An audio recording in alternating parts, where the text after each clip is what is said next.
Finally दोस्तों हम सभी को इंतज़ार था एक्वामैन 2 का और ये फाइनली रिलीज़ हो चुकी है। दोस्तों इसका जो फुल टाइटल है Aquaman and the last kingdom रखा गया है और साथ ही साथ इसकी रेटिंग की बात की जाए तो अभी जब इसे रिलीज़ किया गया है तो इसकी रेटिंग बहुत कम आ रही है। जी हाँ दोस्तों, मैं आपको बताऊँ तो टाइम्स नाउ की इसकी रेटिंग 5 में से तकरीबन 3 है। साथ ही साथ इसी के साथ रेड टोमेटोज़ पर भी इसे बहुत कम रेटिंग प्राप्त है। आज के इस वीडियो में हम इसी मूवी के बारे में आपको सारी कुछ जानकारी देने वाले हैं। इसके प्री प्रोडक्शन, रिलीजिंग, कास्टिंग और इसके बारे में जितनी भी डिटेल हो पाएगी सारी कुछ मैं आपको बताने की कोशिश करूंगा।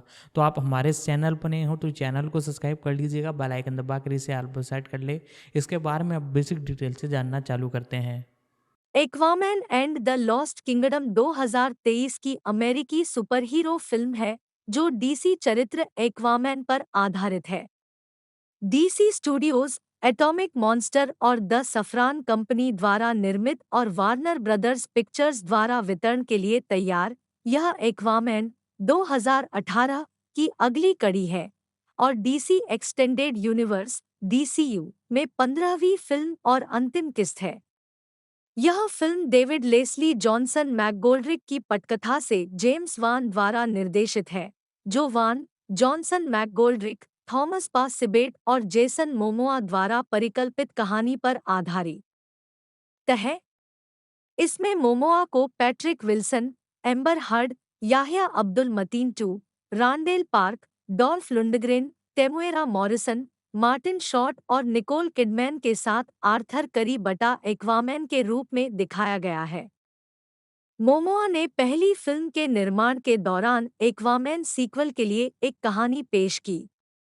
वान सीक्वल में जल्दबाजी नहीं करना चाहते थे, लेकिन जनवरी 2019 में विकास की देखरेख के लिए सहमत हुए। जॉनसन मैकगोल्ड्रिक ने 1 महीने बाद पटकथा लेखक के रूप में वापसी के लिए हस्ताक्षर किए और वान के अगस्त 2020 में निर्देशक के रूप में लौटने की पुष्टि की गई। उन्होंने कहा कि फिल्म एक्वामैन के विश्व निर्माण पर विस्तार करेगी और जून 2021 में अगली कड़ी के शीर्षक की घोषणा की। फिल्मांकन शुरू हुआ महीने के अंत में और जनवरी 2022 में यूनाइटेड किंगडम, हवाई, लॉस एंजल्स और न्यू जर्सी में न्यूजीलैंड में अतिरिक्त फिल्मांकन के साथ समाप्त हुआ। Aquaman and the lost kingdom संयुक्त राज्य अमेरिका में 22 दिसंबर 2023 को रिलीज होने वाली है। कथानक: पहली फिल्म की घटनाओं के कई साल बाद आर्थर करी बटा एक्वामैन ने मीरा से शादी की और उनका एक बेटा आर्थर जूनियर है और अपना जीवन जमीन के बीच बांटता है, जहां वह अपने पिता टॉम के लाइटहाउस में रहता है और अपराध से लड़ता है और समुद्र अटलांटिस के राजा के रूप में शासन कर रहे हैं। हालांकि आर्थर को राजनयिक और नौकरशाही शाही कर्तव्य उबाऊ लगते हैं और वह हमेशा अटलांटिस काउंसिल के साथ संघर्ष में प्रवेश कर रहे हैं, जो विशेष रूप से अटलांटिस को सतही दुनिया से संपर्क कराने के आर्थर के इरादे के विरोधी हैं। इस बीच डेविड केन बटा ब्लैक मंटा एक्वामैन से बदला लेना जारी रखता है और अटलांटियन कलाकृतियों की तलाश के लिए समुद्री वैज्ञानिक स्टीफन शिन के शोध का अनुसरण करता है। एक बार आर्कटिक की बर्फ के नीचे एक अटलांटियन खंडहर में डेविड को एक काला त्रिशूल मिलता है, जो उसे इसके निर्माता के पास ले जाता है, जो वादा करता है कि यदि डेविड अपने अटलांटियन जनजाति को ठीक होने में मदद करता है, तो डेविड को वह शक्ति प्राप्त होगी जो वह एक्वामैन, उसके परिवार को नष्ट करने की इच्छा रखता है और उसका राज्य। 5 महीने बाद ग्लोबल वार्मिंग बदतर हो गई है। सतह की जलवायु चरम मौसम का अनुभव कर रही है और समुद्र के अम्लीकरण के कारण समुद्री आबादी में बीमारियां पैदा हो रही है। अटलांटिस पर ब्लैक मंटा द्वारा हमला किया जाता है, जो शिन द्वारा बहाल की गई अपनी प्राचीन अटलांटियन मशीनों को शक्ति प्रदान करने के लिए राज्य के ओरिचलकम भंडार को ले लेता है, मीरा को घायल कर देता है और खुद को समान रूप से आर्थर से लड़ने में सक्षम साबित करता है। अपनी मां एटलाना और मीरा के पिता नेरेस के साथ सामंजस्य स्थापित करते हुए आर्थर को पता चलता है कि बढ़ते तापमान के पीछे डेविड का हाथ है, क्योंकि वह ओरिचलकम के सभी छिपे हुए भंडार के पीछे गया था, जो उच्च मात्रा में ग्रीनहाउस गैसों का उत्सर्जन करता है और एक प्राचीन अटलांटिस द्वारा उपयोग किए जाने पर लगभग ग्रहों के विलुप्त होने का कारण बनता है। साम्राज्य। आर्थर ने फैसला किया कि ब्लैक मंटा कहाँ छिपा है। इसका पता लगाने का रास्ता डेविड के सहयोगियों में से एक, आर्थर के सौतेले भाई ऑम मारियस के पास जाना है, जिसे पहली फिल्म खत्म होने के बाद से मछुआरे साम्राज्य ने अपने राजा को मारने के लिए बंदी बना लिया था। आर्थर ने ऑम को जेल से रिहा कर दिया और अपराधियों से मुलाकात के बाद किंगफिश को पता चला कि डेविड दक्षिण प्रशांत ज्वालामुखी द्वीप पर स्थित है। द्वीप पर पहुंचकर आर्थर और ओर्म को राक्षसी जीव जंतुओं और वनस्पतियों की खोज हुई, जो कि ओरिचलकम भट्टी द्वारा उत्परिवर्तित हुए थे, जहां ब्लैक मंटा का आधार स्थित है। अटलांटिस पर हमला करने और द्वीप को नष्ट करने से पहले ओर्म ने काले त्रिशूल को पकड़ लिया और उसे दर्शन दिए कि इसका निर्माता कोडेक्स था, जो अटलांटिस के संस्थापक राजा अटलान का भाई और नेक्रस के खोए राज्य का शासक था, जो हारने के बाद एक बर्फीले जेल में बंद हो गया था। अटलांटिस के साथ युद्ध। यह देखते हुए कि सील को एटलन ने रक्त जादू के साथ बनाया था, उसके किसी भी वंशज का खून कोडेक्स को मुक्त कर सकता था, जिससे डेविड टॉम करी के लाइटहाउस पर हमला कर सकता था और नेक्रस के छिपने की जगह पर जाने से पहले आर्थर जूनियर का अपहरण कर सकता था, जिसे अटलांटिस ने शिन की मदद से खोजा था। अंटार्कटिका की बर्फ के नीचे। नेक्रस में आर्थर जूनियर को घायल करने से रोकने के लिए आर्थर डेविड पर हमला करता है और ओम के आने से पहले डेविड आर्थर को लगभग हरा देता है और उसे काले त्रिशूल से निशस्त्र कर देता है। जैसे ही ओम ने त्रिशूल पकड़ लिया, कोडेक्स की आत्मा डेविड को ओम के पास छोड़ देती है, जो आर्थर से लड़ने के लिए आगे बढ़ता है और कोडेक्स के शरीर को कैद करने वाली बर्फ को पिघलाने के लिए अपने खून का उपयोग करता है। अपने सौतेले भाई को मुक्त कराने के बाद आर्थर ने कोडेक्स पर काला त्रिशूल फेंका, जिसने काले त्रिशूल को नष्ट करने और कोडेक्स को घातक रूप से सूली पर चढ़ाने के लिए अपना त्रिशूल फेंकने से पहले उसे बीच हवा में पकड़ लिया।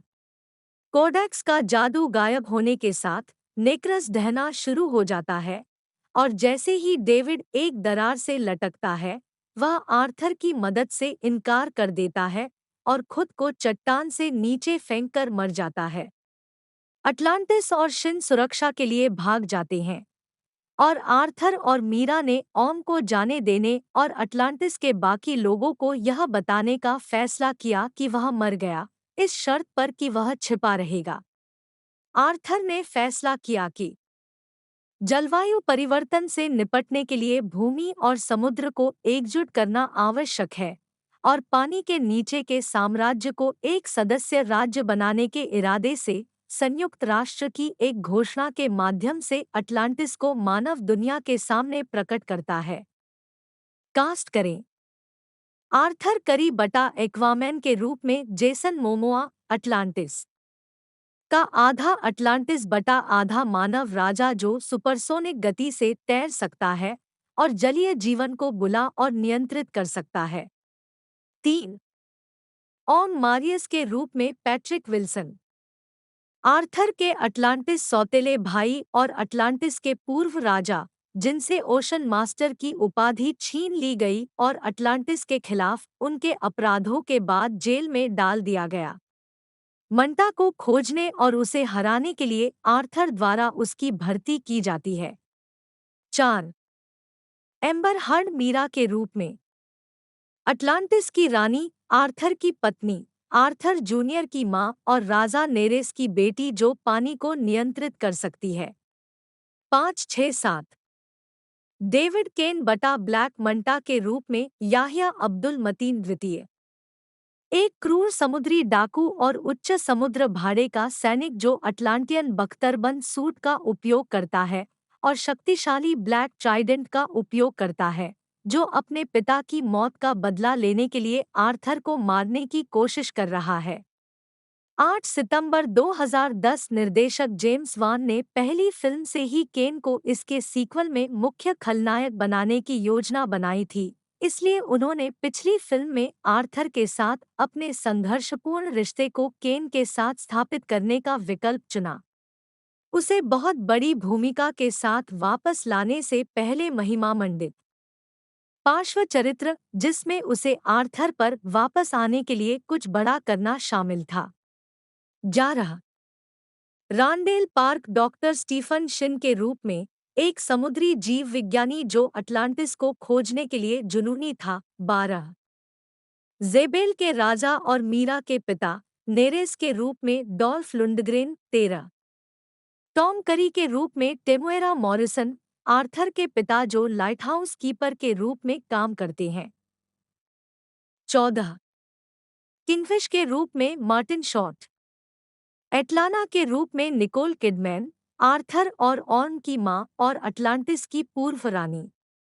15 अटलांटिस के पहले राजा अटलान के रूप में विंसेंट रेगन भी दिखाई दे रहे हैं।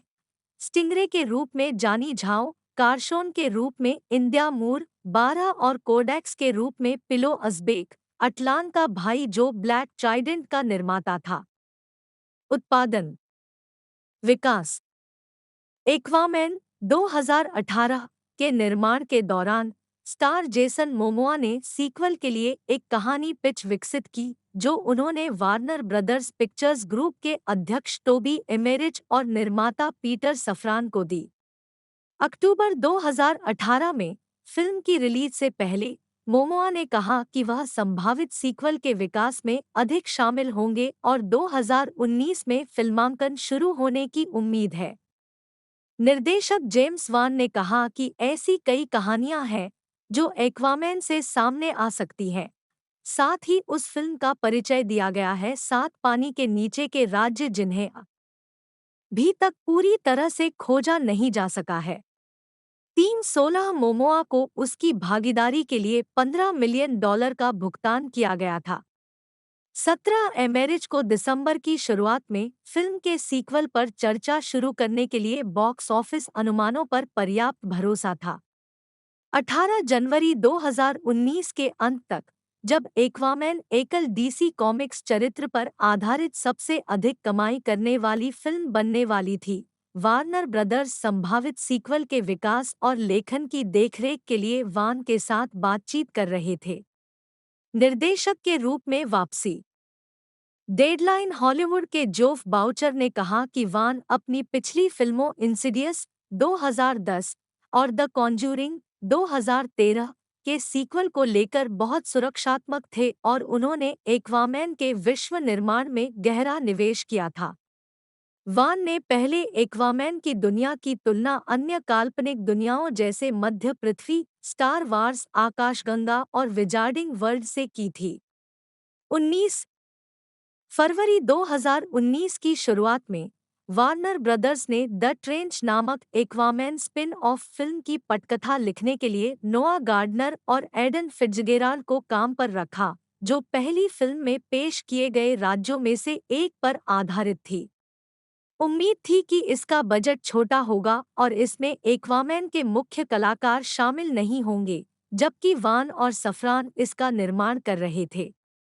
द हॉलीवुड रिपोर्टर के बोरिस किट ने तब रिपोर्ट दी थी कि स्टूडियो वान और मोमोआ के बीच एक्वामैन के सीधे सीक्वल के बारे में अभी तक गंभीर चर्चा नहीं हुई थी क्योंकि वे पहले सांस लेना चाहते थे। 20 लेकिन कई दिनों बाद उन्होंने बताया कि पहली फिल्म के सह लेखक और अक्सर वान सहयोगी डेविड लेस्ली जॉनसन मैकगोल्ड्रिक द्वारा पटकथा लिखने के लिए हस्ताक्षर करने के साथ अगली कड़ी पर सक्रिय विकास चल रहा था।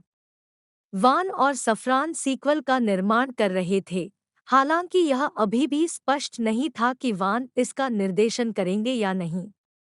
21 फरवरी के अंत में वार्नर ब्रदर्स ने एक्वामैन 2 को 16 दिसंबर 2022 को रिलीज करने के लिए निर्धारित किया। 22 अगले महीने सफ्रान ने बताया कि वह और आन सीक्वल में जल्दबाजी नहीं करना चाहते थे और वार्नर ब्रदर्स ने ऐसा किया था।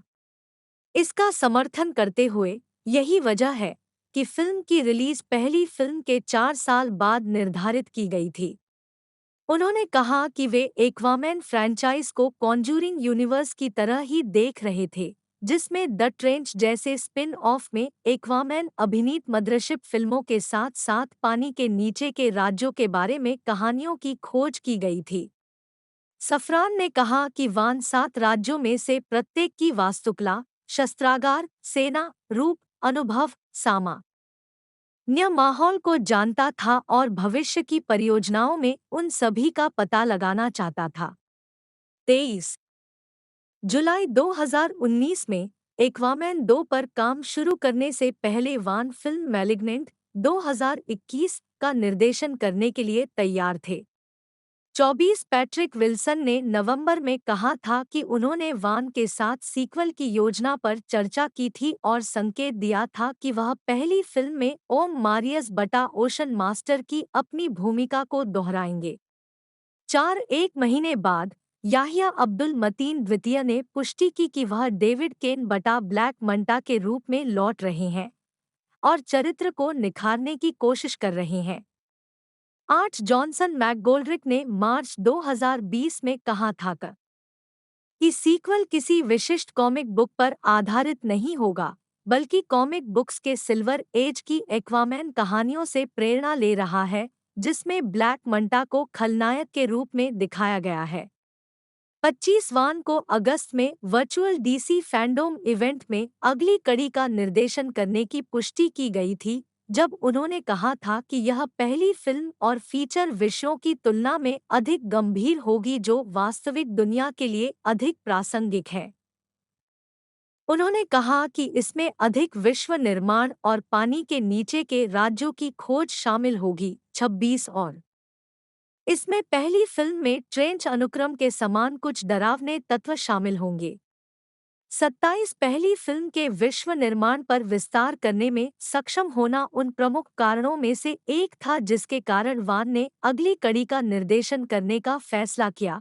साथ ही जॉनसन मैकगोल्ड्रिक की स्क्रिप्ट के बारे में वान को लगा कि इन सभी पात्रों को वापस लाने के लिए वास्तव में एक अच्छी कहानी है और फिर उन्हें बड़े पैमाने पर विकसित करना। 28 एम्बर हर्ड कास्टिंग विवाद।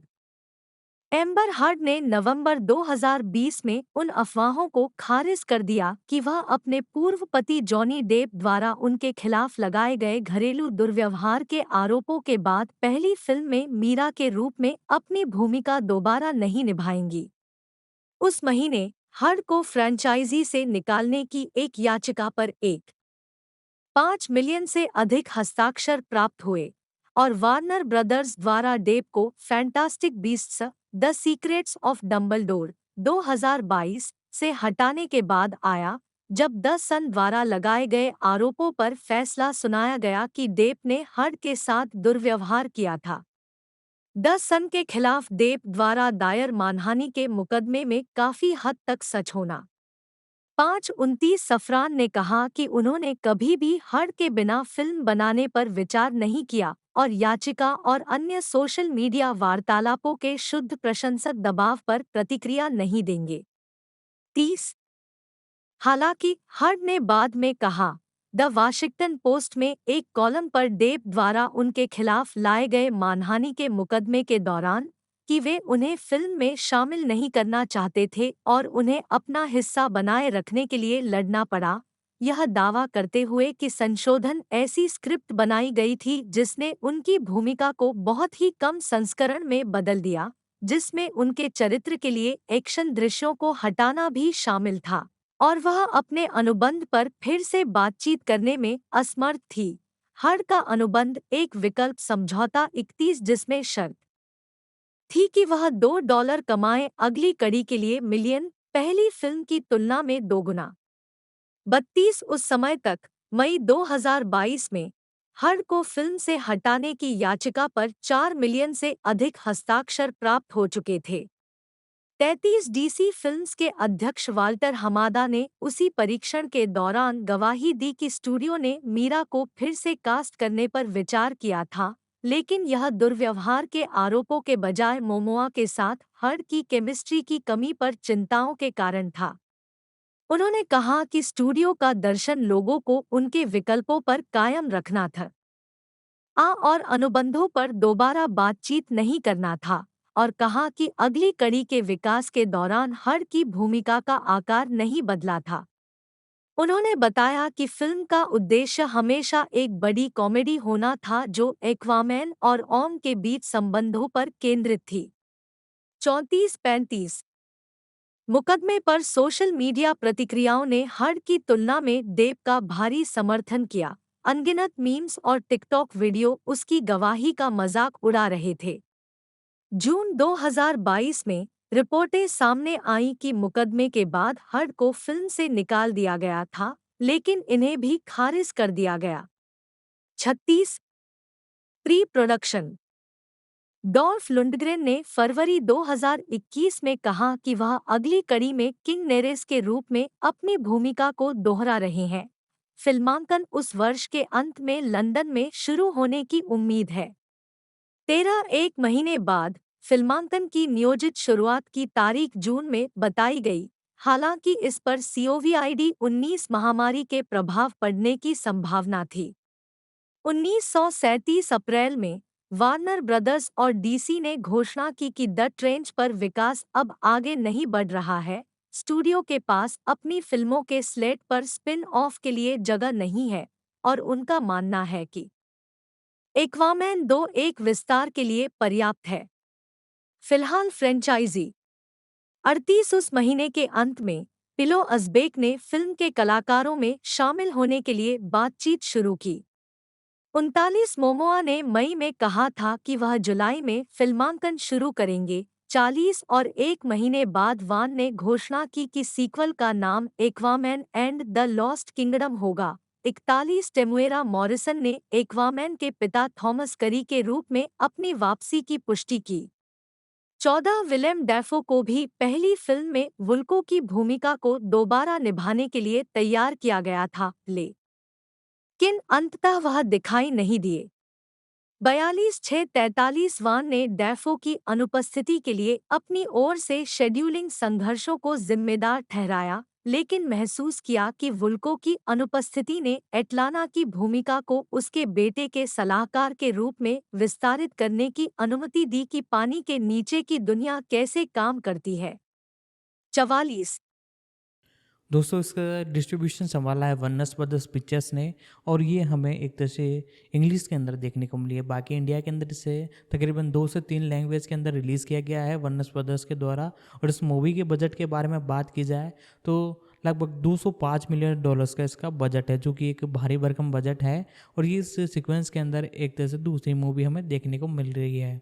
लेकिन दोस्तों इसी के साथ इंडिया के अंदर इससे एक तरह से टक्कर के अंदर कई मूवीज़ बड़ी बड़ी सीक्वल्स में एक तरह से रिलीज़ की गई है। बाकी इसकी भी परफॉर्मेंस बहुत ही बढ़िया है। और दोस्तों OTT प्लेटफॉर्म की बात की जाए तो ये हमें शायद तक प्राइम वीडियो पर देखने को मिल सकती है। बाकी कोई कंफर्मेशन निकल कर आती है तो मैं आपको बता दूंगा। और उसके बारे में अब इसकी जो कास्टिंग है, जो कैरेक्टर है, उनके बारे में मैं आपको जानकारी देता हूँ। मार्च 2022 में वार्नर ब्रदर्स ने दृश्य प्रभाव विक्रेताओं के कार्यभार पर महामारी के प्रभाव के कारण अपने रिलीज शेड्यूल को समायोजित किया। Aquaman and the lost kingdom को 17 मार्च 2023 में स्थानांतरित कर दिया गया था और द फ्लैश को भी 2022 से 2023 में स्थानांतरित कर दिया गया था, ताकि उनके दृश्य प्रभावों के काम को पूरा करने के लिए समय मिल सके। जबकि Shazam fury of the gods को इस फिल्म की पिछली रिलीज डेट तक बढ़ा दिया गया क्योंकि यह पहले रिलीज के लिए तैयार होगी। 1953 जून 2022 में अंतिम लेखन क्रेडिट का खुलासा किया गया। जॉनसन मैकगोल्ड्रिक को पटकथा क्रेडिट मिला, जबकि वान और जॉनसन मैकगोल्ड्रिक की जोड़ी और मोमोआ और थॉमस पा सिबेट को कहानी का क्रेडिट मिला। 54 अगले महीने मोमोआ ने खुलासा किया कि बेन एफ्लेक कैलिफोर्निया के बरबैंक में वार्नर ब्रदर्स बैकलॉट पर रीशूट के लिए ब्रूस वेन बटा बैटमैन की अपनी डीसी एक्सटेंडेड यूनिवर्स DCU भूमिका को दोहरा रहे थे। 55 हॉलीवुड रिपोर्टर के आरोन काउच ने इसके तुरंत बाद रिपोर्ट दी कि माइकल कीटन ने टिम बर्टन की बैटमैन 1989 और बैटमैन रिटर्न्स 1992 से ब्रूस वेन बटा बैटमैन के अपने संस्करण के रूप में एक दृश्य फिल्माया था।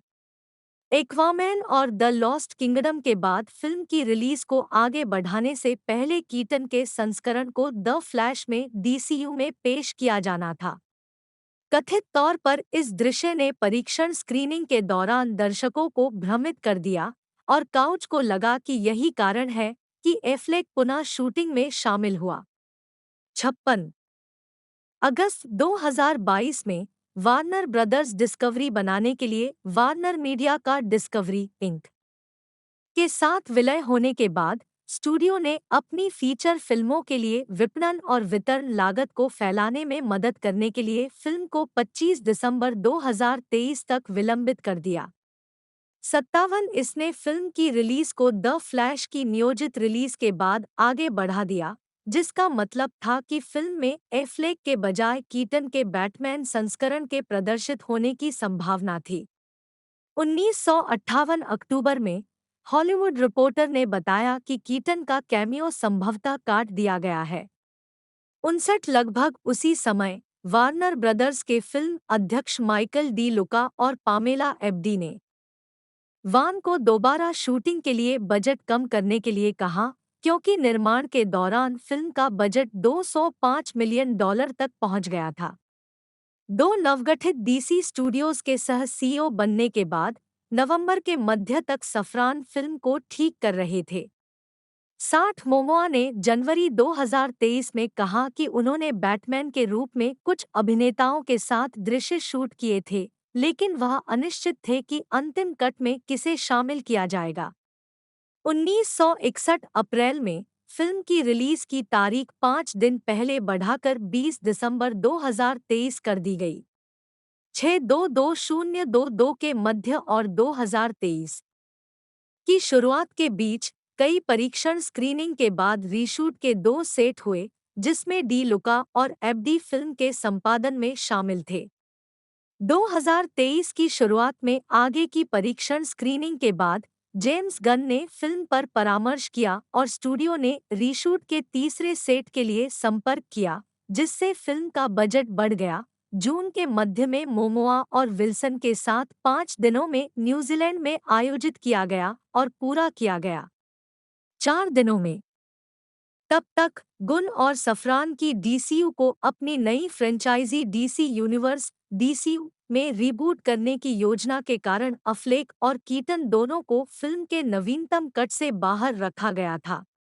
63 बाद में उस सितंबर के दौरान वान ने एक साक्षात्कार के दौरान कहा कि फिल्म किसी भी पिछली फिल्म से जुड़ी नहीं होगी, क्योंकि वह अनिश्चित थे कि उनकी फिल्म द फ्लैश से पहले या बाद में रिलीज होगी या नहीं और बैटमैन दिखाई देगा या नहीं इसका जवाब देने से इनकार कर दिया। 1964 अक्टूबर 2023 में फिल्म को 2 दिन विलंबित करके 22 दिसंबर 2023 कर दिया गया। 65 संगीत रूपर्ट ग्रेगसन विलियम्स ने अगस्त 2021 में खुलासा किया कि वह पहली फिल्म के लिए ऐसा करने के बाद अगली कड़ी के लिए स्कोर तैयार करने के लिए लौट रहे थे। 66 गाना डीप एंड एक्स एम्बेसडर्स द्वारा प्रस्तुत किया गया था और 17 नवंबर 2023 को एकल के रूप में जारी किया गया था। 67 मार्केटिंग वान और विल्सन ने अगस्त 2020 में वर्चुअल डीसी फैंडोम इवेंट में एक पैनल में फिल्म की योजना को छेड़ा। 26 एक साल बाद डीसी फैंडोम 2021 में अवधारणा कला और फिल्मांकन से पर्दे के पीछे के फुटेज सामने आए। 9 फरवरी 2022 में फिल्म का पहला फुटेज वार्नर ब्रदर्स के टीजर के हिस्से के रूप में जारी किया गया था। डीसी फिल्मों की 2022 स्लेट, जिसमें द बैटमैन, ब्लैक एडम और द फ्लैश भी शामिल है, एक्वामैन और द लॉस्ट किंगडम और द फ्लैश से पहले अगले महीने 2023 तक विलंबित हो गए थे। 68-53 वान ने वार्नर ब्रदर समय फिल्म का प्रचार किया। अप्रैल 2022 में सिनेमाकॉन पैनल मोमोआ के रिकॉर्ड किए गए संदेश के साथ साथ फिल्म के कुछ संक्षिप्त फुटेज दिखा रहा है। 69 जब अगस्त में इसकी रिलीज की तारीख में देरी हुई तो उन्होंने फिल्म के लिए और अधिक अवधारणा कला का खुलासा किया। 5/8/2023 में वान ने कुआलालंपुर में नव उद्घाटन TRX मॉल में फिल्म का प्रचार किया। 70 पहला ट्रेलर वार्नर ब्रदर्स के दौरान प्रदर्शित किया गया था। अप्रैल 2023 में सिनेमाकॉन पैनल अन्य फुटेज के साथ आर्थर और ऑन के बीच ब्रोमांस दिखा रहा है। 71 कोलाइडर के स्टीव वेंट्रॉब ने कहा कि फुटेज बड़े पैमाने पर दिख रहा है और इसमें कई एक्शन दृश्य दिखाए गए हैं। 10 पहला नाटकीय ट्रेलर 14 सितंबर 2023 को जारी किया गया था। 72 हर्ड के चरित्र मीरा की कम भूमिका पर वान ने कहा कि फिल्म पहली फिल्म की तुलना में आर्थर के उसके सौतेले भाई ओम के साथ संबंधों के आसपास लिखी गई थी, जो कि पर केंद्रित थी। मीरा के साथ उनका रिश्ता 73 release Aquaman and the lost kingdom संयुक्त राज्य अमेरिका में 22 दिसंबर 2023 को रिलीज होने वाली है। 65 इसे मूल रूप से 16 दिसंबर 2022 को रिलीज करने के लिए निर्धारित किया गया था, 22 लेकिन वार्नर ब्रदर्स द्वारा इसे 17 मार्च 2023 तक स्थानांतरित कर दिया गया। दृश्य प्रभाव विक्रेताओं के कार्यभार पर कोविड-19 महामारी के प्रभाव के कारण अपने रिलीज शेड्यूल को समायोजित किया। 53 इसके बाद इसे 25 दिसंबर 2023 में स्थानांतरित कर दिया गया, जब वार्नर ब्रदर्स डिस्कवरी 20 दिसंबर और 22 दिसंबर तक जाने से पहले मां रेटिंग और वितरण लागत को फैलाने की कोशिश कर रही थी। 57 62 65 बॉक्स ऑफिस संयुक्त राज्य अमेरिका और कनाडा में Aquaman and the lost kingdom को माइग्रेशन एनीबर्ड बट यू और द आयरन क्लॉ के साथ रिलीज किया गया था और इसके 4 दिवसीय शुरुआती सप्ताहांत में लगभग $40 मिलियन की कमाई करने का अनुमान है। 74 भविष्य दिसंबर 2022 में द हॉलीवुड रिपोर्टर ने बताया कि वार्नर ब्रदर्स एक्वामैन फिल्म श्रृंखला को समाप्त करने और Aquaman and the lost kingdom के बाद मोमोआ को चरित्र लोबो के रूप में दोबारा बनाने पर विचार कर रहे थे। 1975 जनवरी 2023 में मोमोआ ने कहा कि वह हमेशा एक्वामैन रहेंगे, लेकिन उन्हें लगा कि वह अन्य पात्रों को भी चित्रित कर सकते हैं। 76 उस महीने के अंत में डीसी स्टूडियो के सह सीईओ गन और सफरान ने कहा कि मोमोआ के लिए डीसीयू में अपनी भूमिका को दोबारा निभाने की संभावना थी, लेकिन चरित्र पर कोई निर्णय नहीं किया गया था।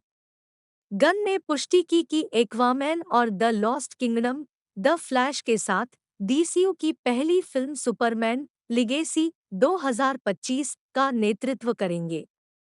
77 वान ने बाद में टिप्पणी की कि दूसरी फिल्म एक सीक्वल स्थापित करने में मदद करेगी और एक लंबे ब्रेक के बाद इसे निर्देशित करने में कुछ रुचि व्यक्त की। 78 सितंबर 2023 में गन ने उन फिल्मों को नोट्स देते हुए जो उनके पहले निर्माण में थी, स्पष्ट किया कि क्रिएचर कमांडो 2024 से पहले रिलीज होने वाली कोई भी चीज डीसीयू के लिए कैनन नहीं होगी, जिससे पत्रकारों ने आगे बढ़ने की संभावित निरंतरता की संभावना पर सवाल उठाया। 79-80-81 अगले महीने वैरायटी ने बताया कि जैक स्नाइडर की डीसीयू फिल्मों का कोई भी कलाकार डीसीयू में अपनी भूमिकाएं दोबारा नहीं निभाएगा, जिसमें एक्वामैन के रूप में मोमोआ भी शामिल है।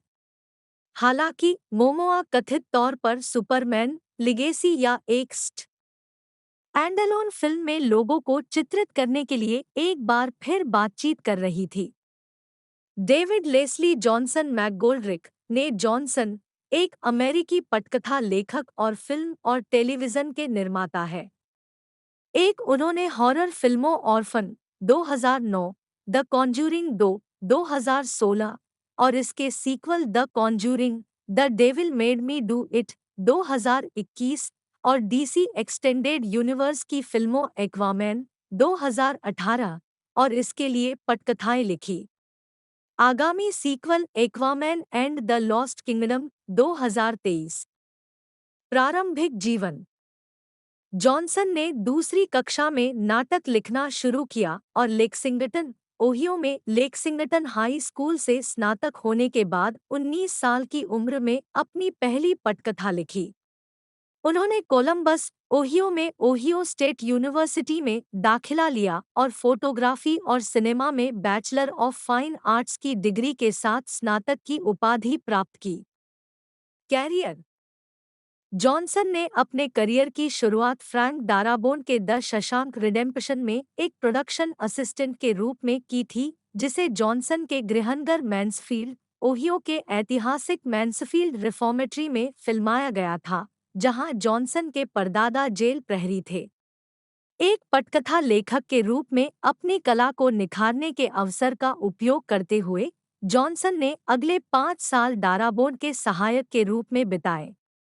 उन्होंने जॉन कारपेंटर की 1982 की प्रतिष्ठित क्लासिक द थिंग की 4 घंटे की सीक्वल लघु श्रृंखला रद्द की गई रिटर्न ऑफ द थिंग के लिए कम से कम 2 स्क्रिप्ट लिखी। अंततः अज्ञात कारणों से परियोजना रद्द कर दी गई। वह आगे डाराबोन के साथ उनकी टेलीविजन श्रृंखला द वॉकिंग डेड और मॉब सिटी पर काम करेंगे। जॉनसन ने फिल्म निर्माता जेम्स वान के साथ कई बार सहयोग किया है, द कॉन्ज्यूरिंग फ्रैंचाइज में प्रविष्टियों का योगदान दिया है, एड और लोरेन वॉरेन के वास्तविक जीवन के मामलों का नाटकीयकरण, असाधारण जांचकर्ता 2, साथ ही डीसी कॉमिक्स फिल्म एक्वामैन और इसके आगामी सीक्वल में योगदान दिया है। 3-4 वह board game mice and mystics का एक फिल्म रूपांतरण लिखने के लिए भी तैयार है।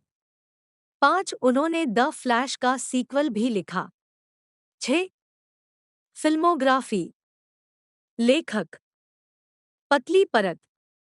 वर्ष शीर्षक निदेशक टिप्पणियाँ 2009 अनाथ Jaume Collet Serra 2011 red riding hood Catherine Hardwicke 2012 Titans के प्रकोप जोनाथन लीप्समैन 2016 जादुई 2 James Wan 2018 Aquaman 2021 the conjuring the devil made me do it Michael Charles 2022 अनाथ पहली हत्या विलियम ब्रेंट बेल केवल कहानी। कार्यकारी निर्माता भी 2023 एक्वामैन और the lost kingdom James one 2025 the Conjuring अंतिम संस्कार 7 टीबीए विकास में। टेलीविजन वर्ष शीर्षक टिप्पणियाँ 2011-2022 the walking dead 14 episode 32 episode के लिए निर्माता से परामर्श भी ले रहा हूँ। 2013 भीड़ भरा शहर 2 एपिसोड। मई 2019 में हर्ड ने शील्ड अधिनियम के समर्थन में कैपिटल हिल पर एक भाषण दिया, जिसमें 2014 सेलिब्रिटी नग्न फोटो लीक के हिस्से के रूप में हैकिंग के माध्यम से प्राप्त की गई उनकी निजी तस्वीरों के गैर सहमति लीक के बारे में अपने अनुभव पर चर्चा की गई। 119 हर्ड ने नवंबर 2019 में द न्यूयॉर्क टाइम्स में एक ऑप-एड लिखा, जिसमें छवियों के प्रकटीकरण के लिए सहमति की कमी के कारण रिवेंज पोर्न को एक अनुचित लेबल माना गया और गोपनीयता की रक्षा के लिए कांग्रेस के कानून के महत्व पर जोर दिया गया। राज्य कानूनों की विफलता 120 उसी महीने हर्ड को निको टोटोरेला और डीसी कॉमिक्स के साथ हेट्रिक मार्टिन इंस्टीट्यूट द्वारा उनकी सक्रियता और वंचित युवाओं के प्रति प्रतिबद्धता के लिए सम्मानित किया गया था। 1-2-1-2020 के संयुक्त राज्य अमेरिका के राष्ट्रपति चुनाव से पहले हर्ड प्लान्ड पेरेंटहुड के समर्थन में कलाकार मर्लिन मिंटर द्वारा बनाए गए एक चुनावी विज्ञापन में दिखाई दिए और सोशल मीडिया पर वोटराइडर्स आईडी चेक चैलेंज में भाग लिया। 122-123 व्यक्तिगत जीवन 2009 में सुना। हर्ड 2010 में सार्वजनिक रूप से सामने आए 124, लेकिन उन्होंने कहा है, मैं खुद को किसी भी तरह से लेबल नहीं करता हूँ। मेरे पुरुषों के साथ सफल रिश्ते रहे हैं, और अब एक महिला के साथ। मैं जिससे प्यार करता हूँ उससे प्यार करता हूँ, यह वह व्यक्ति है जो मायने रखता है। 125। हर 2008 से 2012 तक फोटोग्राफर तास्या वेंड्री के साथ रिश्ते में थे। 126 रिश्ते के दौरान हर्ड ने अपना अंतिम नाम कानूनी तौर पर बदलकर वेंड्री कर लिया था और 2014 में अपने जन्म के नाम पर वापस आ गया। 2009 में हर्ड कथित तौर पर वेंड्री को मारने के बाद वाशिंगटन राज्य के सिएटल टैकोमा अंतर्राष्ट्रीय हवाई अड्डे पर घरेलू हिंसा के लिए गिरफ्तार किया गया था। 128 हर्ड अगले दिन king county district court Seattle में पेश हुए लेकिन उन पर आरोप नहीं लगाए गए। 128 अभिनेता जॉनी डेप से हर्ड की तल आग की कार्यवाही के दौरान 2016 में गिरफ्तारी को सार्वजनिक किया गया था। 128 तब हर्ड के प्रचारक द्वारा एक बयान जारी किया गया था जिसमें वेंड्री ने कहा था कि हर्ड पर गलत तरीके से आरोप लगाया गया था और इस घटना की गलत व्याख्या और अति सनसनीखेज की गई थी। साथ ही महिला विरोधी रवैये के संकेत को भी याद किया गया था। जब उन्हें पता चला कि हम केवल दोस्त नहीं बल्कि घरेलू साझेदार हैं, तो हम समलैंगिकों के प्रति भयग्रस्त प्रतीत हुए और उन्होंने यह भी कहा कि हर्ड और उन्होंने एक साथ 5 अद्भुत वर्ष साझा किए और आज भी एक दूसरे के करीब है। 129 जिस महिला अधिकारी ने गिरफ्तारी की, वह स्वयं एक समलैंगिक थी। उसने बाद में फेसबुक पर यह कहते हुए पोस्ट किया, मैं समलैंगिक या स्त्रीद्वेषी नहीं हूँ। गिरफ्तारी इसलिए की गई क्योंकि एक हमला हुआ था, मैंने इसे देखा था। 129 हर्ड 2014 के सेलिब्रिटी नग्न फोटो लीक के पीड़ितों में से एक था, जिसमें उसकी 50 से अधिक निजी तस्वीरें चुरा ली गई और जनता के लिए जारी कर दी गई। बाद में हर्ड ने गोपनीयता के ऐसे उल्लंघनों के खिलाफ बोला और लिखा। 120 जॉनी डेप से तलाक के बाद 130 हर्ड ने तकनीकी उद्यमी और टेस्ला के सीईओ और शेयरधारक एलोन मस्क को 2018 की शुरुआत तक 1 साल के लिए डेट किया। 132 बाद में उनका अभिनेत्री और सिनेमेटोग्राफर बियांका बुट्टी के साथ रिश्ता रहा। जनवरी 2020 से दिसंबर 2021 133 135 अप्रैल 2021 में सरोगेसी के माध्यम से हर्ड की पहली संतान, एक बेटी, हुई। 136 जून 2023 तक हर्ड मैड्रिड, स्पेन में रहता है। 137 जॉनी डेप के साथ संबंध। इन्हें भी देखें। Johnny Depp, Amber Heard, Depp बनाम न्यूज़ ग्रुप न्यूज़पेपर्स लिमिटेड और डेप बनाम हर्ड। हर्ड की पहली मुलाकात अभिनेता जॉनी डेप से 2009 में हुई थी जब उन्हें द रम डायरी में उनके सामने कास्ट किया गया था। रिपोर्टों के अनुसार 138-139 इस जोड़े ने 2012 में डेटिंग शुरू की और फरवरी 2015 में एक नागरिक समारोह में शादी कर ली। 140, 141, 142, 143 ऑस्ट्रेलियाई सीमा शुल्क घटना। अप्रैल 2015 में हर्ड और डेप ने ऑस्ट्रेलिया के जैव सुरक्षा कानूनों का उल्लंघन किया जब वे क्वींसलैंड में उड़ान भरते समय अपने साथ आए 2 कुत्तों की सीमा शुल्क में घोषणा करने में विफल रहे, जहां डेप एक फिल्म पर काम कर रहे थे। 144 मई 2015 में कुत्तों को इच्छामृत्यु की समय सीमा से कुछ घंटे पहले देश से बाहर भेज दिया गया था। 145-146 बाद में उसी वर्ष जुलाई में कानूनों के इस उल्लंघन के लिए केवल हर्ड पर आरोप लगाया गया। 147 दिसंबर 2015 तक मामले को 4 बार स्थगित किया जा चुका था। हर्ड ने अपने वकीलों को दोषी न होने की दलीलें दर्ज करने का निर्देश दिया था और कहा था कि वह आरोपों से लड़ने के लिए आगे बढ़ रही थी। 148 अप्रैल 2016 में अदालती मामले में 149 हर्ड ने संरोध दस्तावेजों को गलत साबित करने के लिए दोषी ठहराया, जिसमें कहा गया था कि उसने नींद की कमी के कारण गलती की थी। 150 जबकि आपराधिक आरोप हटा दिए गए थे। गलत दस्तावेज प्रस्तुत करने के लिए उस पर 1 महीने के अच्छे व्यवहार के बांड पर 1,000,752 US डॉलर लगाया गया था। 151 हर्ड और डेप ने एक वीडियो जारी कर अपने व्यवहार के लिए माफी मांगी और दूसरों से जैव सुरक्षा कानूनों का पालन करने का आग्रह किया। 151 एम्बर लॉरा हर्ड, जन्म 22 अप्रैल 1986, एक अमेरिकी अभिनेत्री है। Horror film all the boys love Mandy Lane 2006 में उनकी पहली प्रमुख भूमिका थी और उन्होंने द वार्ड 2010, ड्राइव एंग्री 2011 और लंदन फील्ड्स 2018 जैसी फिल्मों में अभिनय किया।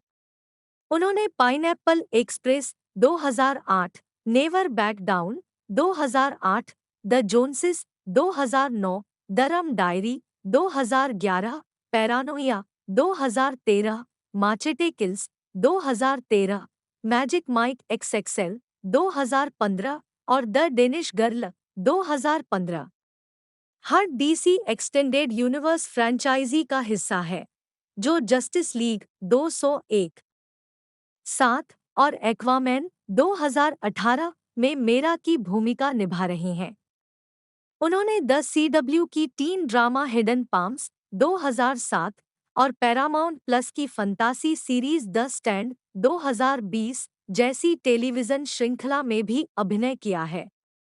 2016 में हर एक एक्लू कलाकार राजदूत की क्षमता में अमेरिकन सिविल लिबर्टीज यूनियन एक्लू के साथ एक स्वयंसेवक बन गए। यह भूमिका उन व्यक्तियों के लिए आरक्षित थी जो नागरिक अधिकारों और नागरिक स्वतंत्रता की वकालत करते हैं।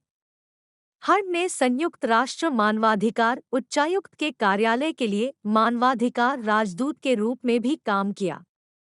3 सुना है कि 2015 में अभिनेता जॉनी डेप से शादी की, जब तक कि 2016 में उनकी शादी टूट नहीं गई। तब से दोनों ने एक दूसरे पर घरेलू दुर्व्यवहार का आरोप लगाया है और 2 लंबे और हाई प्रोफाइल मानहानि के मामलों में शामिल है, जिनमें डेप बनाम एनजीएन मुकदमा और व्यापक रूप से प्रचारित डेप शामिल है। सुना परीक्षण 4-5-6 प्रारंभिक जीवन। एम्बर लॉरा हर्ड का जन्म 22 अप्रैल 1986 को हुआ था। 7-8 ऑस्टिन, टेक्सास में इंटरनेट शोधकर्ता पेट्रिसिया पेगे, नी पार्सन्स 1956, 2020 और निर्माण कंपनी के मालिक डेविड क्लिंटन की 3 बेटियों 9 की मध्य संतान। हर्ड, जन्म 1950। 10 परिवार ऑस्टिन के बाहर रहता था। जारा हर्ड के पिता अपने खाली समय में घोड़ों को प्रशिक्षित करते थे और वह उनके साथ घोड़ों की सवारी, शिकार और मछली पकड़ने में बड़ी हुई। जारा उन्होंने सौंदर्य प्रतियोगिताओं में भी भाग लिया, हालांकि एक वयस्क के रूप में उन्होंने कहा है कि वह अब वस्तुकरण का समर्थन नहीं कर सकती। 11-12 कैथोलिक धर्म में पली बढ़ी हर्ड ने 16 साल की उम्र में अपने सबसे अच्छे दोस्त की कार दुर्घटना में मृत्यु हो जाने के बाद खुद को नास्तिक के रूप में पहचानना शुरू कर दिया। 12 अगले वर्ष रूढ़िवादी, ईश्वर भयभीत टेक्सास में अब वह सहज नहीं रही। 11 हर्ड ने लॉस एंजल्स में अभिनय करियर बनाने के लिए अपने कैथोलिक हाई स्कूल को छोड़ दिया। 10-9 अंततः उसने गृह अध्ययन पाठ्यक्रम के माध्यम से डिप्लोमा अर्जित किया। 12 आजीविका 2003-2007 प्रारंभिक भूमिकाएं। हर्ड के शुरुआती अभिनय कार्य में 2 संगीत वीडियो, केनी चेस्नी की देयर गोज माई लाइफ और आइसले की आई वाज नॉट प्रिपेयर्ड और टेलीविजन श्रृंखला Jack and Bobby 2004 the mountain में छोटी सहायक भूमिकाएं शामिल थी। 2004 और द ओसी 2005। उन्होंने अपने फिल्मी करियर की शुरुआत sports drama Friday night lights 2004 में एक छोटी सी भूमिका से की। इसके बाद उन्होंने drop dead sexy 2005, north country 2005, side effects 2005, price to pay 2006, alpha dog 2006 और स्पिन 2007 और पुलिस क्रियात्मक अपराध नाटक टेलीविजन श्रृंखला क्रिमिनल माइंड्स के एक एपिसोड में अतिथि अभिनीत स्थान। हड को उनकी पहली प्रमुख भूमिका अपरंपरागत slasher film all the boys love Mandy Lane में मिली, जिसका premiere 2006 Toronto international film festival में हुआ था, लेकिन वितरण समस्याओं के कारण 2008 तक यूरोप में और 2013 तक अमेरिका में रिलीज नहीं हुई थी। 13-14-15 2007 में हड ने सीडब्ल्यू के किशोर नाटक हिडन पाम्स में मुख्य किरदार की प्रेमिका की भूमिका निभाई, जिसे नेटवर्क ने किशोर दर्शकों के लिए अन्य श्रृंखलाओं के ग्रीष्मकालीन पुनः प्रसारण के स्थान पर प्रसारित किया। उसी वर्ष हड सारा के साथ लघु फिल्म दे 73 में, 16 किशोर नाटक रिमेंबर द डेज में और शोटाइम श्रृंखला कैलिफोर्निया के एक एपिसोड में भी दिखाई दिए। 17 2008-2016 मुख्यधारा की पहचान 2009 के टोरंटो अंतर्राष्ट्रीय फिल्म महोत्सव में सुना गया। हड को 2008 में मुख्यधारा की पहचान मिली 18-19 जड अपाटो द्वारा निर्मित स्टोनर कॉमेडी पाइनएप्पल एक्सप्रेस और martial art drama never back down में सहायक भूमिकाओं के साथ। वह ब्रेट ईस्टन एलिस के उपन्यास द इन्फॉर्मर्स 2008 के रूपांतरण में एक कलाकारों की टुकड़ी के हिस्से के रूप में भी दिखाई दी। 20 अगले वर्ष हड ने डेविड डचोवनी और डेमी मूर के साथ द जोन्सेस 2009 में अभिनय किया। वैरायटी ने लिखा कि हड ने मूर से कमोबेश शो चुरा लिया। 21 बॉक्स ऑफिस पर हिट ज़ोंबीलैंड 2009 में एक संक्षिप्त उपस्थिति के अलावा इस दौरान हड की अन्य फिल्में या तो स्वतंत्र फिल्में थीं जिन्हें केवल सीमित नाटकीय रिलीज प्राप्त हुई। एक्सटर्मिनेटर्स 2009, द रिवर वाई 2010 और सून द डार्कनेस 2010, 22 या समीक्षकों द्वारा प्रतिबंधित हॉरर फिल्में द स्टेपफादर 2009, द वार्ड 23 2011 में हड की पहली फिल्म रिलीज ड्राइव एंग्री थी, जो एक अलौकिक एक्शन थ्रिलर थी जिसमें उनकी जोड़ी निकोलस केज के साथ थी। 24 फिल्म ने व्यावसायिक रूप से कमजोर प्रदर्शन किया। 25 लेकिन फिल्म समीक्षक रोजर एबर्ट ने लिखा कि वह अपने चरित्र के साथ वह सब कुछ करती है जो संभवतः किया जा सकता है, एक वेट्रेस जो अपनी बेटी को एक पंथ से बचाने के लिए एक मरे हुए आदमी के मिशन में फंस जाती है।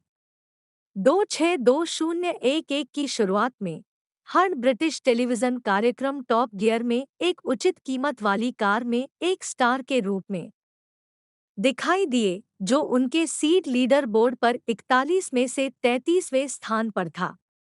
27 हड ने अगली बार एनबीसी के द प्लेबॉय क्लब में अभिनय किया, जो 1960 के दशक के शिकागो में मूल प्लेबॉय क्लब के बारे में एक अपराध नाटक श्रृंखला थी।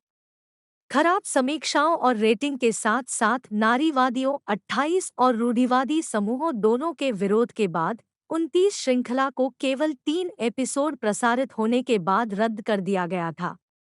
3-0-2011 में हड की तीसरी भूमिका हंटर एस.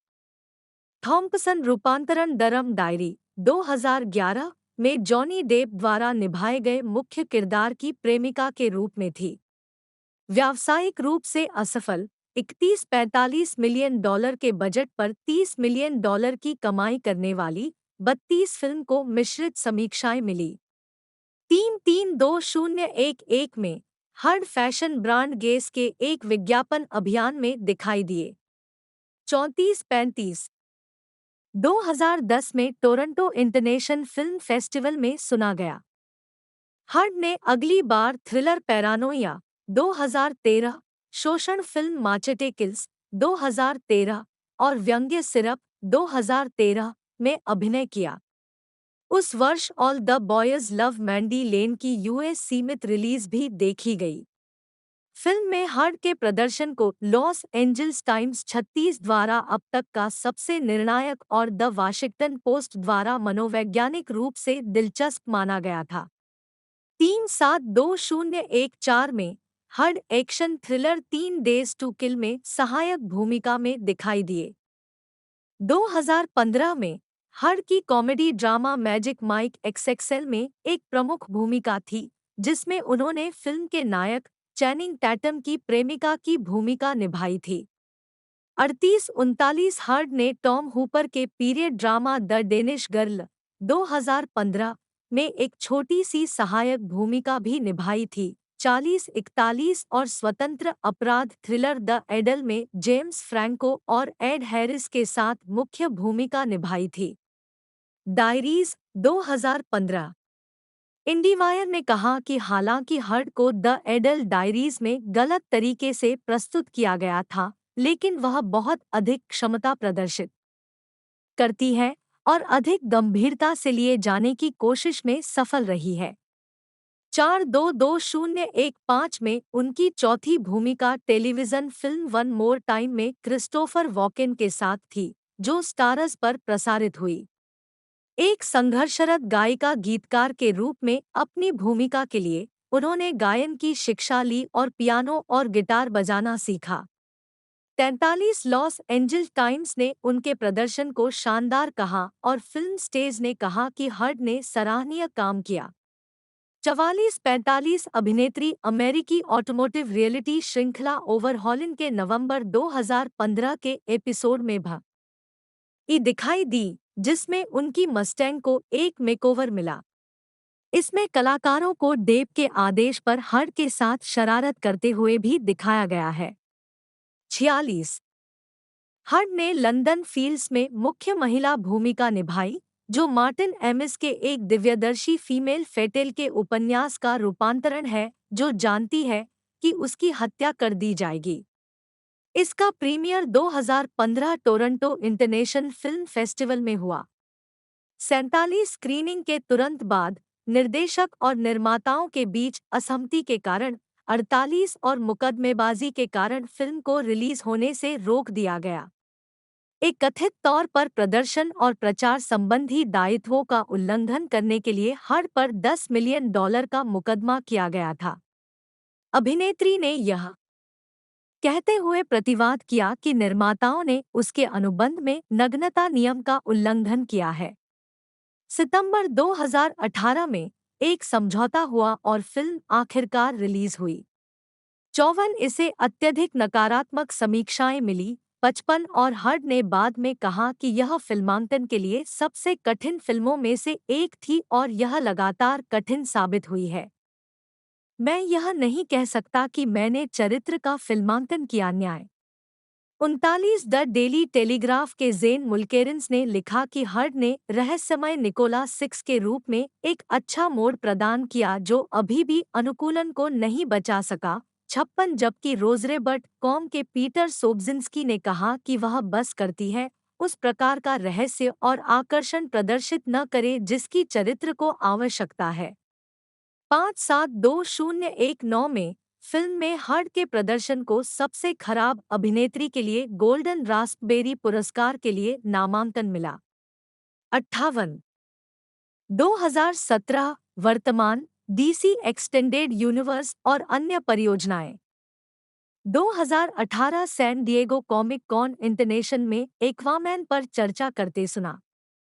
2017 में हर्ड लेक बेल की indie comedy I Do Until I Don't में एक कलाकारों की टुकड़ी के हिस्से के रूप में दिखाई दिए और अटलांटिस साम्राज्य की राजकुमारी मीरा के रूप में डीसी एक्सटेंडेड यूनिवर्स डीसीयू के कलाकारों में शामिल हो गए। सुपरहीरो फिल्म जस्टिस लीग उन्होंने अगले वर्ष एक्वामैन में भूमिका दोहराई, जिसमें जेसन मोमोआ सह कलाकार थे और स्टूडियो फिल्म में हर्ड की पहली प्रमुख भूमिका थी। 9-59 उन्होंने इस भूमिका के प्रति आकर्षण के कारणों में से एक के रूप में मीरा की अपने आप में एक मजबूत स्वतंत्र आत्मसंपन्न सुपरहीरो होने की विषय शता का हवाला दिया और साथ ही मीरा द्वारा एक्वावुमन कहलाने को अस्वीकार कर दिया। उसके अपने नाम के बजाय 9/11 एक्वामैन को मिश्रित समीक्षाएं मिली। 61-62 यह एक व्यावसायिक सफलता थी। 63 जिसने $1 बिलियन से अधिक की कमाई की। 64 शिकागो ट्रिब्यून के माइकल फिलिप्स और द इंडिपेंडेंट के जेफरी मैकनाब ने क्रमशः नोट किया कि हर्ड ने 50 के दशक की शुरुआत की भी मूवी चीज की एक धमाकेदार हवा दी और वह मीरा के रूप में इसे मनोरंजक तरीके से प्रस्तुत करती है। 65-66 उसी वर्ष हर्ड को सौंदर्य प्रसाधन ब्रांड लोरियल पेरिस के लिए वैश्विक राजदूत नियुक्त किया गया था। 2019 में हर्ड की स्वतंत्र नाटक हर स्मेल और गली में सहायक भूमिकाएं थी। 6/7/8/2020 में रिलीज हुई उनकी एकमात्र परियोजना द स्टैंड थी, जो इसी नाम के स्टीफन किंग के उपन्यास पर आधारित एक लघु श्रृंखला थी। 69 उन्होंने नादीन क्रॉस नाम की एक स्कूल शिक्षिका की भूमिका निभाई, जो सर्वनाशकारी प्लेग से बचे कुछ लोगों में से एक है। इसका प्रीमियर दिसंबर 2020 में CBS ऑल एक्सेस पर हुआ। श्रृंखला का समापन फरवरी 2021 में प्रसारित हुआ। 7/0/2021 में हर्ड ने superhero film Zack Snyder's Justice League में मीरा के रूप में अपनी भूमिका दोहराई, जो 2017 की फिल्म का निर्देशक का कट था, जिसके लिए उसने नए दृश्य भी फिल्माए थे। 71 heard Aquaman and the lost kingdom 2023 में अभिनय करने के लिए तैयार है, जो एक्वामैन की अगली कड़ी है। 64 हर्ड को फिल्म से हटाने के लिए एक ऑनलाइन याचिका उनके पूर्व पति डेव के यूके मानहानि मामले में हारने और 2020 में फैंटास्टिक बीस्ट फिल्मों में उनके प्रतिस्थापन के बाद शुरू हुई। 72 हर्ड ने अभियान को भुगतान की गई अफवाहें और भुगतान किए गए अभियान के रूप में वर्णित किया सोशल मीडिया पर। 73 और फिल्म के सह निर्माता पीटर सफ्रान ने पुष्टि की कि हर्ड अगली कड़ी में दिखाई देंगे। 74 अमेरिका में 2022 डेव बनाम हर्ड मुकदमे की शुरुआत तक याचिका 2 मिलियन हस्ताक्षर तक पहुंच गई थी। 75 हर्ड ने कहा कि उन्होंने फिल्म में बने रहने के लिए बहुत संघर्ष किया, लेकिन वे मुझे फिल्म में शामिल नहीं करना चाहते थे और उन्होंने केवल अपने हिस्से का बहुत छोटा संस्करण ही शूट किया। 76 डीसी स्टूडियो के पूर्व अध्यक्ष वाल्टर हमादा और फिल्म के निर्देशक जेम्स वान ने मोमोआ और पैट्रिक विल्सन के पात्रों के बीच संबंधों पर ध्यान केंद्रित करने के सीक्वल के इरादे को हर्ड की भूमिका में कमी के लिए जिम्मेदार ठहराया। 77-78 परीक्षण के बाद हर्ड की पहली भूमिका कॉनर एलिन द्वारा निर्देशित फिल्म इन द फायर में थी। फिल्म का प्रीमियर जून 2023 में टॉमिना फिल्म फेस्ट में हुआ। 79 इसे अक्टूबर 2023 में रिलीज किया गया।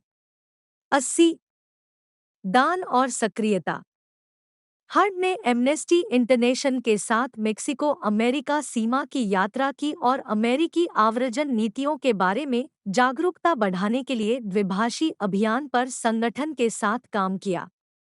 81-82 उन्होंने संयुक्त राष्ट्र मानवाधिकार उच्चायुक्त के कार्यालय के stand up for human rights अभियान का समर्थन किया। 83 हर्ड सितंबर 2018 में संयुक्त राष्ट्र के 9वें वार्षिक सामाजिक अच्छा शिखर सम्मेलन में वक्ताओं में से एक थे। 84 अपने भाषण में उन्होंने मनुष्यों की केंद्रीयता और निष्पक्षता और न्याय के महत्व पर प्रकाश डाला, जैसा कि इसमें सन्निहित है।